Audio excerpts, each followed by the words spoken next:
আসসালামু আলাইকুম গাইস, কিছু ইম্পর্টেন্ট কথা বলার ছিল। আগামী 15 তারিখে আমার এক্সাম। হিসেব করতে গেলে 15 তারিখের পর থেকে ভিডিও আপলোড করতে পারবো না। এক্সাম আসলে কেমন প্যারা খেতে হয় তোমরা আমার থেকে ভালো জানো, কিন্তু তোমাদের জন্য তো ভিডিও আপলোড করা লাগবে। তোমরা কিছু মনে না করলে 5-6 মিনিটে ভিডিও আপলোড করবো এক্সাম শেষ হওয়ার পর্যন্ত। তো তোমরা যারা আমার রেগুলার মেম্বার আছো তোমরা একটু কমেন্ট বক্সে তোমাদের মতামত জানাইও। আর ছোট ভিডিও দেওয়ার জন্য আন্তরিকভাবে দুঃখিত। তো পুরো ভিডিওটা এনজয় করো। আদিবা বললো, মানুষ কোন সময় মারা যায় তার কোনো ঠিক ঠিকানা আছে? আজকে যদি বৃষ্টি হয় তুমি আমার হাতটা ধরে বৃষ্টিতে ভিজবে? আমি বললাম তোমার মাথা ঠিক আছে? এই বৃষ্টিতে ভিজলে তোমার ঠান্ডা লেগে যাবে। আদিবা বললো লাগবে না ঠান্ডা। এমন সময় জোর করে বৃষ্টি শুরু হয়। আমি নিচের দিকে রওনা দিলাম। এমন সময় আদিবা আমার হাতটা ধরে থামিয়ে দেয়। আমি আর কিছু বললাম না, আমার হাতটা ধরে দাঁড়িয়ে আছে। চারোদিকে কেন জানি না অন্ধকার হয়ে এলো। আবারও জোরে বজ্রপাত হলো। আবারও আদিবা আমাকে জোরে শক্ত করে জড়িয়ে ধরে। হঠাৎ করে আমার হার্টবিট বেড়ে যায়, শ্বাস নিঃশ্বাস সবই আটকে যেতেছে। কেন জানি না ভালো লাগতেছে, কিছু বলতেও পারতাছি না। এমন কিছুক্ষণ থাকার পরে ছেড়ে দিল। আমি আদিবের চোখের দিকে তাকিয়ে আছি। ওর চোখ মনে হয় কিছু বলতে চাইতেছে।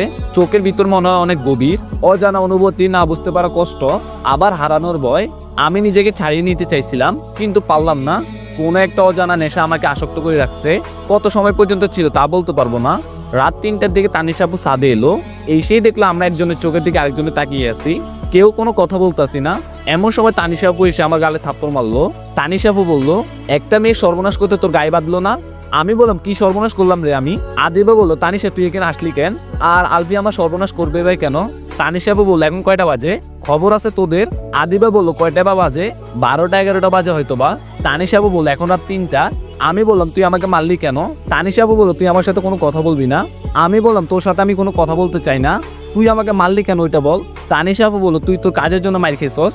এরপরে আমি আমার রুমে চলে এলাম। অনেক ঠান্ডা লাগতেছে। আমি ভাবতেছি এতক্ষণ কিভাবে গেল। 3-4 ঘন্টা আমি এইভাবে দাঁড়িয়েছিলাম, আমি বলতে পারবো না এটা কি কোনো ঘোর ছিল নাকি আমি আদিবাকে ভালোবেসে ফেলছি। এই চিন্তা করতে করতে আমি ঘুমিয়ে পড়লাম। সকাল 10টা বাজে আমার ঘুম ভাঙলো। ঘুম থেকে উঠেই আমি ফ্রেশ হয়ে নিলাম। বাসার সবাই মনে হয় কোথায় যাবে। তারপরে মনে পড়লো, আর আমি তো ভুলিয়ে গেছি, আজকে তো রোহানের বৌভাতের অনুষ্ঠান, মনে হয় ওখানে যাবে সবাই। আদিবা বললো, আলফি তুমি কি রোহানের বৌভাতের অনুষ্ঠানে যাবে না? আমি বললাম, না আমি যাব না। আদিবা বললো, তাহলে আমিও যাব না। আমি বললাম, তুমি যাও, আর যদি না যাও রোহান খারাপ ভাববে। আদিবা বললো, তুমি না গেলে না মন খারাপ করবে। আমি বললাম, না আমি আরো পরে যাব।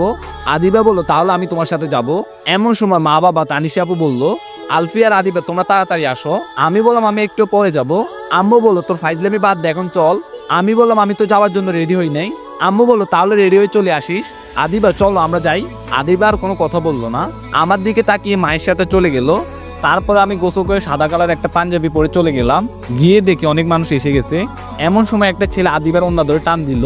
আমি ছেলেটার কাছে গিয়ে বললাম, তুই কি এটা ইচ্ছে করে টান মারছস নাকি এমনি হয়ে গেছে? ছেলেটা বললো, কি জিনিস রে ভাই, ইচ্ছে করেই তো দিব। আমার মাথায় রক্ত উঠে গেল। কলারটা ধরে দুই গালে দুটা থাপ্পড় মেরে লাত্তি মারা শুরু করলাম। নিচে বের লাত্তি মারতে মারতে মুখ ফাটাই ফেলি। কয়েকজন মিলে আমাকে ফেরানোর চেষ্টা করতেছে। আমি বললাম, এই ছেলে আর আমার মাঝে যে খানকির বল আসবি ওরে দৌড়েও পিটাবো। ইচ্ছে মতো অনেকক্ষণ ধরে মারলাম। রুহান বলো, কি রে তুই আমার মেহমানকে মারতাছিস কেন? আমি বললাম, তোর মেহমান আদিবার ওন্না ধরে টান মারছে। খানকির পোলার কত বড় সাহস, আবার আমাকে রিপিট করে বলো কি জিনিস। রুহান বললো, ভাই বুঝতে পারে নাই, ছেড়ে দে উনাকে। তারপরে রুহান ছেলেটাকে বললো ক্ষমা চাইতে আদিবের থেকে। ছেলেটা আদিবের কাছ থেকে ক্ষমা চায়। আদিবা বললো, থাক ভাই আর কারোর সাথে এমন করেন না। ছেলেটা বললো, আপু মাফ করে দিন, আর জীবনও করবো না। আমি বললাম, তুই কার সাথে করস বা না করস ওটা আমার দেখার বিষয় না। আমার পরিবারের কারোর সাথে যদি দেখি তোরে জানে মাইরে ফেলবো, হসপিটালে যাওয়ার সুযোগ দিব না। তারপর আমি খাওয়া দাওয়া বাদ দিয়ে ছেলেটাকে হসপিটালে নামিয়ে দিয়ে আসি। আসলে রাগ উঠলে মাথা ঠিক থাকে না, ওই জন্যই এমন করছি। হসপিটালে নিলে বলে পুলিশ কেস। আমি বললাম, ইফটিজিং করতে গিয়ে ধরা খাইছে, তাই এমন হয়েছে। আর কি কি লাগবে বলেন, আমি করে দিতেছি। ডাক্তার বললো, থানাতে ইনফরমেশন করতে হবে। আমি বললাম, এখন আপনাকে মারবো, তারপরে আপনি থানায় যাবেন, তারপরে পুলিশে তদন্ত করবে। আমি পুলিশকে ঘুষ দিয়ে পাঠিয়ে দিব। তারপর আরেকটা তদন্ত কমিটি চালু হবে, যে ওই কমিউনিটি ঠিকমতো কাজ করতেছে কিনা, তারপরে তোর চিকিৎসা হবে। ডাক্তার বললো, বুঝতে পারছি ভাই, আপনি দাঁড়ান আমি চিকিৎসা করতেছি। তারপরে ছেলেটাকে হসপিটালে দিয়ে আসলাম।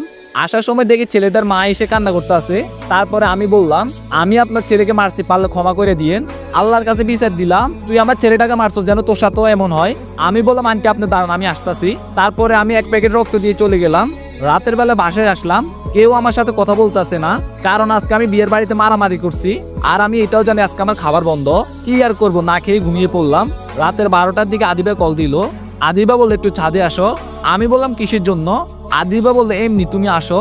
আমি বললাম ঠিক আছে আমি আসতেছি। তারপরে ছাদে গিয়ে দেখি আদিবা খাবার নিয়ে বসে আছে। আমি বললাম কি ব্যাপার, ছাদে আসতে বসো কেন? আদিবা বললো খাবার খেয়ে নাও। আমি বললাম এটা কার খাবার? আদিবা বললো তোমার জন্য লুকিয়ে আনছি।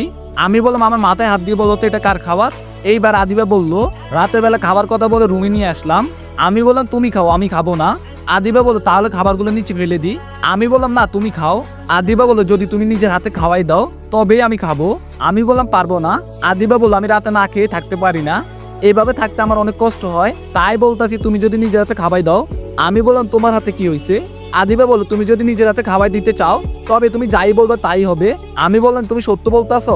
আদিবা বললাম তারপরে আমি আদিবাকে নিজের হাতে খাওয়াই দিতেছি। একটু পর আদিবা আমাকে নিজের হাতে খাওয়াই দিল। এইভাবে আমরা খাওয়া দাওয়া শেষ করলাম, পানি দিয়ে হাত পরিষ্কার করলাম। আদিবা বললো একটা কথা বলি। আমি বললাম বলো। আদিবা বললো ওই ছেলেটা আমার অন্য ধরে টান মারছে, তোমার এত খারাপ লাগছে কেন? আমি বললাম আমি জানি না। আদিবা বললো তুমি কি আমাকে ভালোবাসো? আমি বললাম আমি জানি না।